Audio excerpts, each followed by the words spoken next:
చపాతీలోకైనా, దోశలోకైనా, అన్నంలోకైనా, bread లోకైనా, దేంట్లోకైనా తినచ్చండి ఈ mutton కైమా curry. Cooker లో oil వేసుకొని పట్టా, లవంగా, జీలకర్ర, పచ్చిమిర్చి, ఎర్రగడ్డలు వేసేసుకొని కొంచెం వేగిన తర్వాత పసుపు, అల్లం వెల్లుల్లి పేస్ట్, ఇప్పుడు కొంచెం పుదీనా, కొత్తిమీర వేసుకొని బాగా వాడ్చుకున్న తర్వాత బాగా కైమా కొట్టించిన మటన్ ని కుక్కర్ లోకి వేసుకుందాం. ఇప్పుడు రుచికి సరిపడినంత కల్లుప్పు వేసేసుకొని ఒకసారి కలిపేసుకొని ఈ విధంగా మటన్ లో ఉండే నీళ్ళన్నీ బయటకు వచ్చేటప్పుడు టమాటా ముక్కలు, ఒకరంత కారం, పసుపు, ధనియాల పొడి, జీలకర్ర పొడి, గరం మసాలా వేసుకొని ఒకసారి బాగా కలిపేసుకోవాలండి. ఒక సగం గ్లాస్ నీళ్లు పోసుకొని మటన్ మసాలా వేసేసుకొని పైన కరివేపాకు వేసుకొని ఒక 5-6 విజులు పెట్టుకోండి. మటన్ అంతా బాగా దగ్గరికి వచ్చేయాలి. ఈ విధంగా కొత్తిమీర వేసేసుకొని సర్వ్ చేసుకుంటే మటన్ కీమా రెడీ.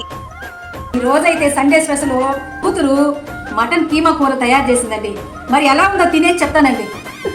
అద్భుతం, అమోహం, సూపర్ చేసిందండి నా కూతురు. మటనా మరి మజాక. లైక్ చేసి సబ్స్క్రైబ్ చేయండి.